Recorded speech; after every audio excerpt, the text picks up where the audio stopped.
How to copy text from ChatGPT on iPhone. To get started, first of all, open the ChatGPT application. Now, ask ChatGPT anything you want.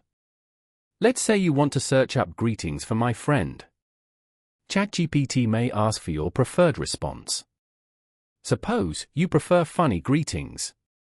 Then, you'll be shown some funny greetings and choose your desired response from there.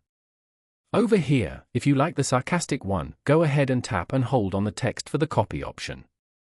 As you select the text, tap on copy and the text will be copied to your clipboard.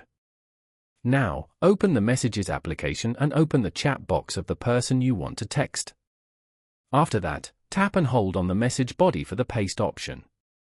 Tapping on paste will paste the text you copied from ChatGPT. Then, tap on the send icon as shown to send the text. Following these steps, you can easily copy any text from ChatGPT on your phone.